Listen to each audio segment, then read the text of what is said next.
Anyways, we played a Alex Bregman clip there for you because remember Alex Bregman? Remember him? He's a second base or potential third baseman. He could play second. He could play anywhere for this Red Sox team. He's a right-handed bat. Red Sox were hot on his tail, and now I just don't hear his name anymore. Now it's all about Nolan Arenado, who has emerged now as a candidate to be landed by the Red Sox in a trade. Apparently, Arenado has a no-trade clause. The Red Sox are not on the list, and this is for someone like John Henry, who doesn't seem to want to be spending a lot of money here in free agency. Another great solution. Yeah, sure, let's go trade for Arenado. That way I don't have to fork over all this extra money to someone like Alex Bregman, who's just a free agent on the market right now. I hate it. I hate it. So the Bregman bidding is apparently going over 200 and whatever million. Oh, whoa, did you say 200 million? We're out. We'll find somebody else. Mm-hmm. I feel like that's what they did with the pitching. Now, we like it because Crochet is a different story. Right. But I feel like every turn has been, how can we do this cheaper? Not how can we do it right. How can we do this Not who do cheaper? we really like? Who right. do we really want? It's cheaper. It's like, you take the family out for a regular meal and it's like you're eyeing the price tag. But when you go out on vacation or you go out for a special meal, you don't look at the price tag. You just want the filet. And the bill will come and you'll pay it. They're on the regular meal. They're on, it's like a Wednesday night and we needed to go out, and that's how they're buying things. And Nolan Arenado is good. Getting a little older. Still owe him $74 million, I think it is. He's 3 years older than Bregman, and his numbers were less than Bregman's last year. Well, Bregman had a down year. Yeah. But Arenado was pretty good 2 years ago, I believe it was. So both of them, I think, are on the back nine. As Tom Brady would say, they're closer to the end than they are the beginning. Certainly. But to me, it's the philosophy that's bothering me more than the players in particular. Because I'll be honest with you, I don't really get excited about either player. Neither of them really excites me. But if you went all in and said, that's where I appreciated Alex Cora. His thoughts on Bregman were he's all in on Bregman. He thinks he's a winner. Yep. He thinks he's a guy that will help take them back to where they want to go, whether it's purely statistical, leadership, clubhouse, all these various things. And I can almost appreciate that.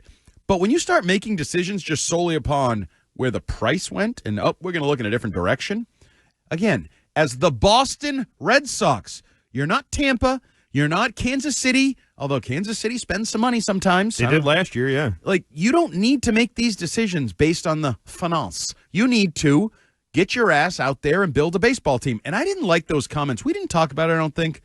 The comments, we haven't talked Red Sox in at least 2 weeks. Between vacation and everything going on. They've escaped our wrath for a little bit, yeah. Breslow's comments to Shaughnessy about I haven't even looked at I'm not making decisions based on the payroll or anything. You're full of it. Okay. You're absolutely full of it. Don't lie to me.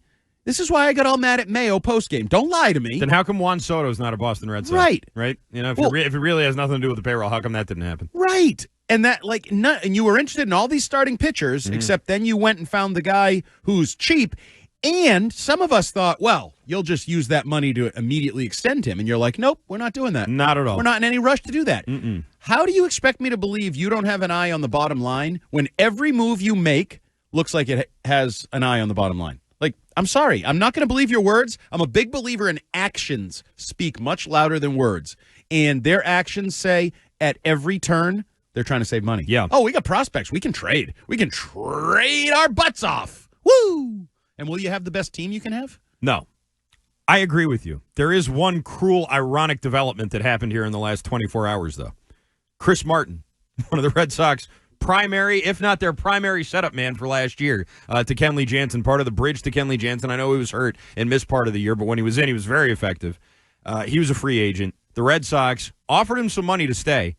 Chris Martin turned down more money from the Red Sox to go sign with the Rangers because he's from Dallas and he wanted to be closer to home. So the one time ever that the Red Sox decide to pony up the money and say, you know what, we're going to make sure we offer more money and we get this guy, he's like, nah, I'm going to Dallas. I'm not even down. I'm going to Arlington. I'm going to go to Texas. You guys have fun up here in Boston. The Rangers, by the way, who I think missed the playoffs last year too.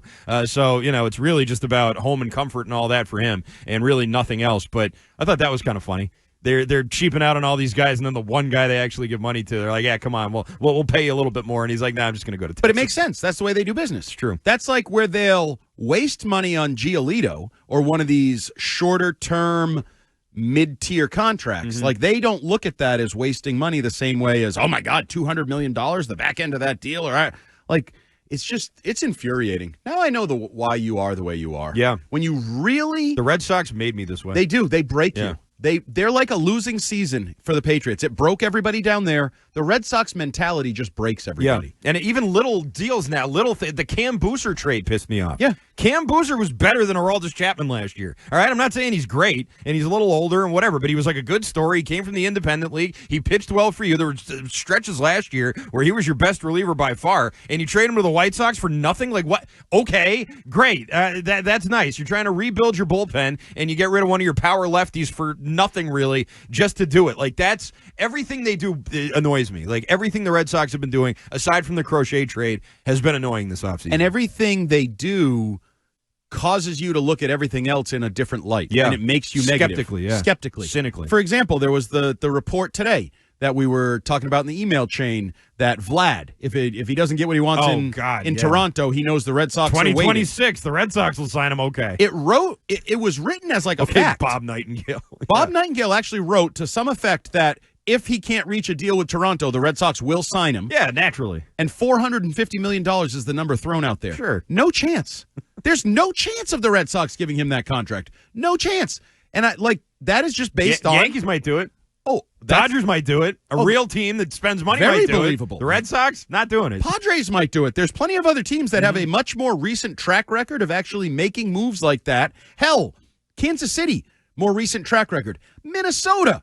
Like, all these teams that you think of as being beneath, but I'm going to teams that I think used to be beneath lower level, yeah, sure. Padres, Royals, Twins, teams that can't spend money.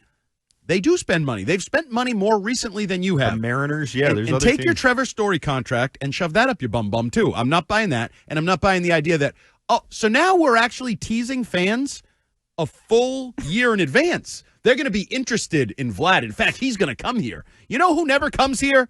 The best guy ever. The guy that's expensive never comes here. Been a while. Used to back in the day. Manny Ramirez came here. Manny Ramirez. But even some of the Carl Crawfords and Price, like in that era, big money guy, Edgar Renteria, they would sign guys. Yeah. Adrian Gonzalez, like they'd spend money, they'd bring guys in back then. They don't do that anymore. Now we have to analyze Tommy John surgeries and how long the guy's been rehabbing and when he might actually pitch and get value on the stupid middling contract they gave him. Yeah. It's infuriating. That's and where now we I are get right now. why you are the way you are. That's where the Red Sox are. That's what they've done to me, and that's what they're doing to everybody else.